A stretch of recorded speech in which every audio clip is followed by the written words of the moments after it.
Bonjour à tous et bienvenue dans une nouvelle vidéo. Aujourd'hui, on va préparer ensemble l'examen CKA ou Certified Kubernetes Administrator. Pour ceci, on va utiliser la plateforme KillerCoda qui met à notre disposition un cluster Kubernetes prêt à l'emploi. Donc, il vous suffit de vous connecter à KillerCoda, vous aurez plusieurs certificats que vous pouvez préparer. Donc, dans notre cas, on souhaite préparer le CKA Certification. Et là, vous allez trouver plusieurs scénarios concrets ou des problèmes que vous pouvez résoudre.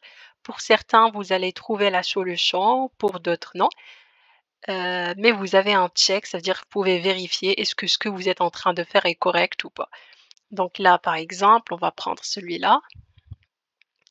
Donc il faut démarrer et vous avez 1 heure pour trouver la solution au problème. Donc là, par exemple, vous voyez la solution. D'accord. Donc dans notre cas, on va travailler, je reviens à Area. Ouais. Et je vais travailler sur ces 70 scénarios. For this question, please set the context. Toujours dans l'examen, ils vont nous donner la commande pour choisir le contexte. Donc, il suffit d'utiliser kubectl config use context et on met le nom du contexte qui est kubernetes-admin@kubernetes. Ok, donc ça veut dire quoi déjà un contexte? En même temps, on va essayer de résoudre les scénarios et de donner certaines explications. Donc, un contexte sur Kubernetes, c'est un utilisateur et un cluster. Ça veut dire, je veux me connecter à tel cluster en utilisant quel utilisateur. C'est ça le contexte. Donc là, pour comprendre la notion de contexte, on va essayer de voir à peu près le kubeconfig.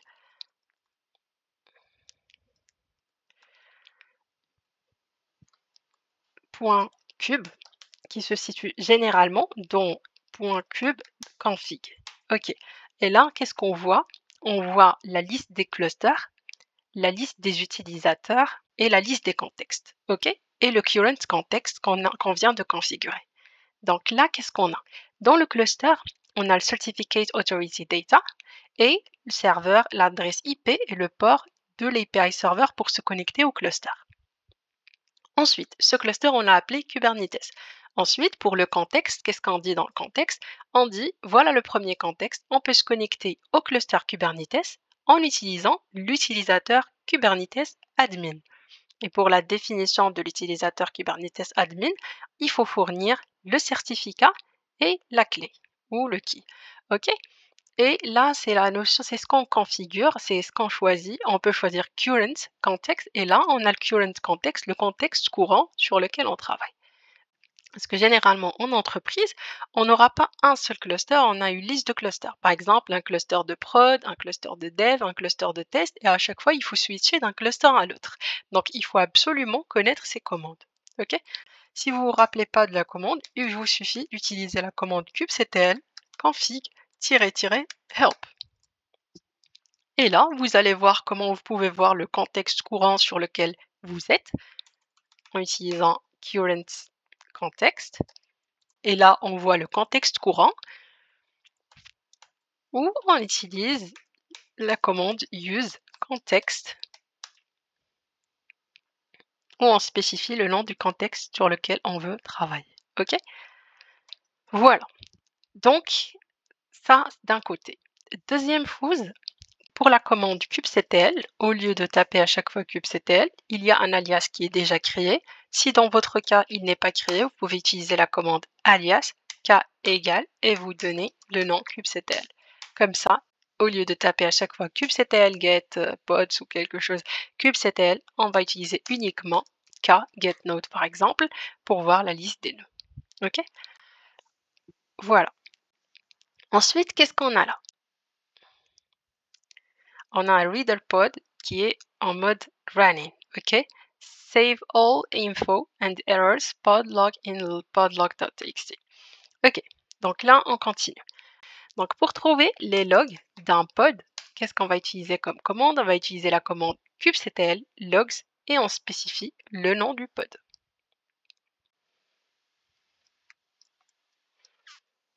Et là, on voit les logs, infos et erreurs. Et on nous demande d'écrire l'output dans le fichier podlogs.txt. On va utiliser une redirection vers le podlog.txt. Ok, on va faire le display de podlog.txt et on voit le contenu du fichier. Check pour valider. Donc, validation successful. Ok. Donc là, qu'est-ce qu'on nous demande? Donc là, on sait que la ressource sur laquelle on va travailler, c'est le etcd. Ça veut dire quoi le etcd? Le etcd, c'est une base de données qui stocke l'état actuel du cluster. C'est l'élément le plus important dans le cluster. C'est là où toutes les ressources sont stockées. Les pods, les déploiements, stateful set, littéralement tout. Ok, donc il faut bien la protéger.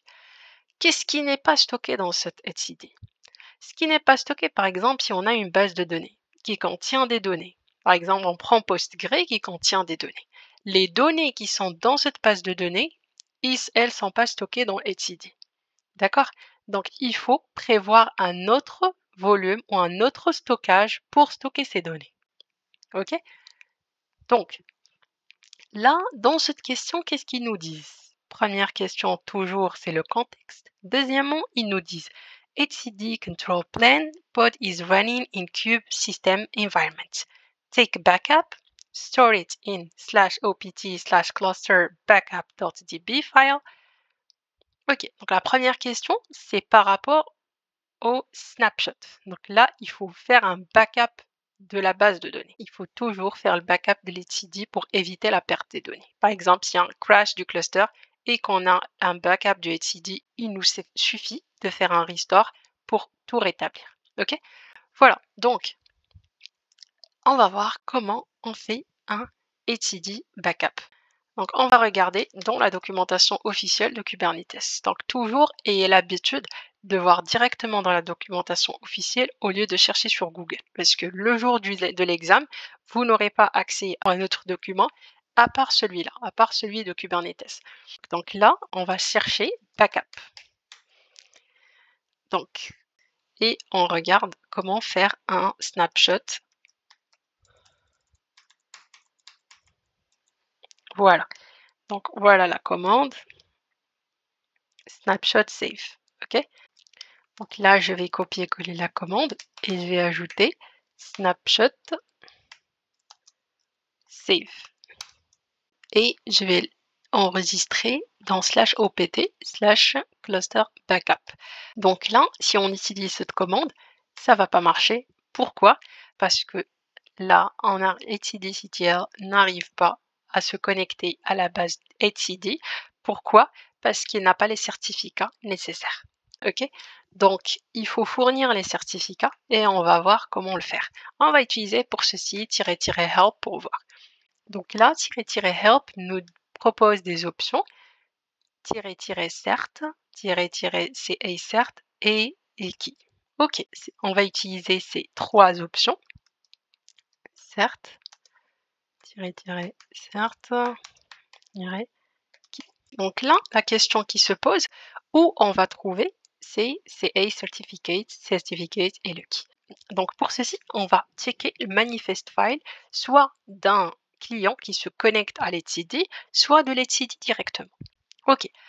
Donc les manifest files, il faut savoir qu'ils sont stockés dans /etc /kubernetes/manifest/ et là vous allez trouver les manifest files de chaque composant. OK? Donc, dans notre cas, on va prendre etcd.yaml ou bien on prend un API server comme vous voulez. Vous prenez ce que vous voulez. API server. Par exemple, on prend celui-là. Là, qu'est-ce qu'on voit? On va voir dans les options, on voit ici le etcd CA certificate et le key et le CA certificate. OK. Et je vais prendre ces valeurs. Ou alors, je fais directement un grep etcd. OK? Là, je reviens à ma commande et je copie-colle les certificats. Donc, soit ça, soit directement, je regarde dans etcd.ctl. Donc, dans le manifest file, qu'est-ce qu'on voit? On voit ici --cert file et voilà le certificat. Voilà le key aussi et le CA. Il est là. Nickel. Donc, je vais faire un grep file et je vais fournir ces valeurs.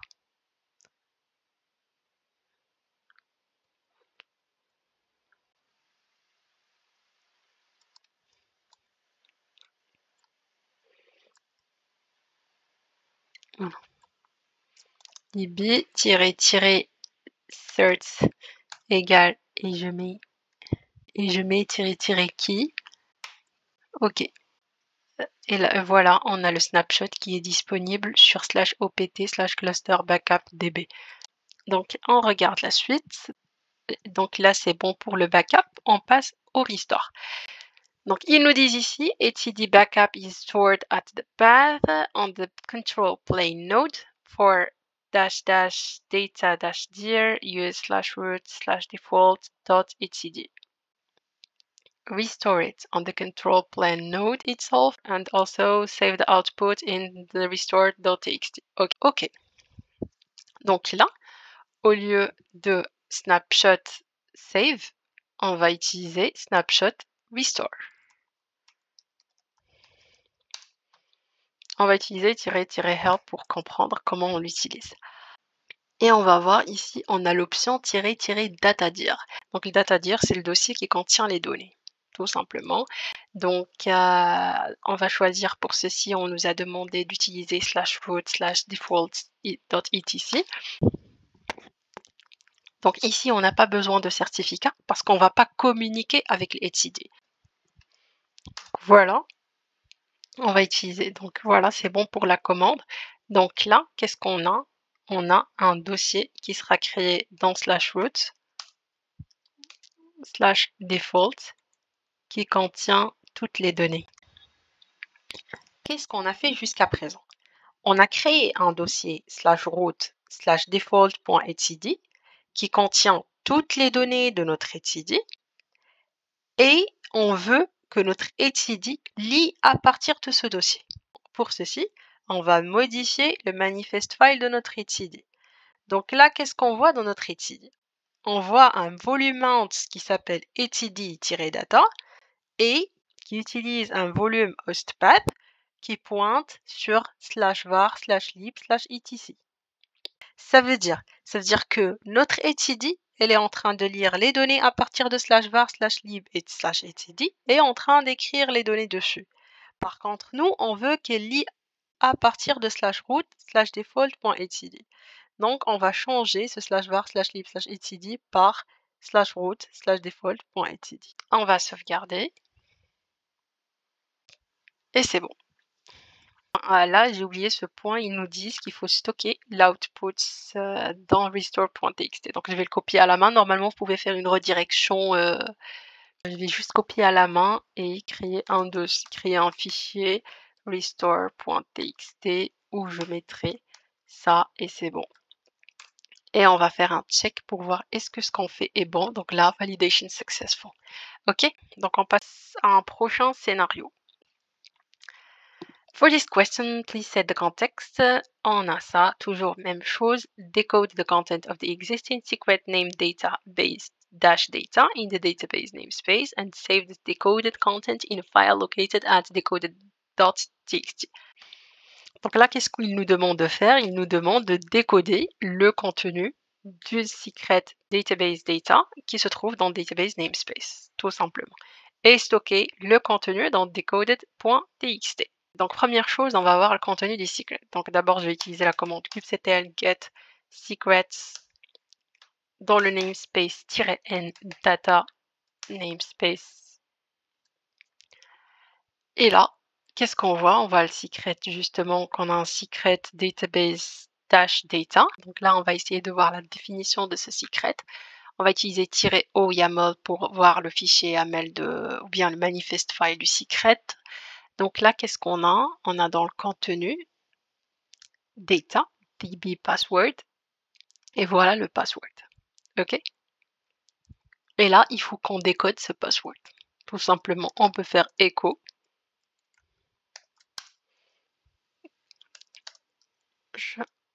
base 64 décode.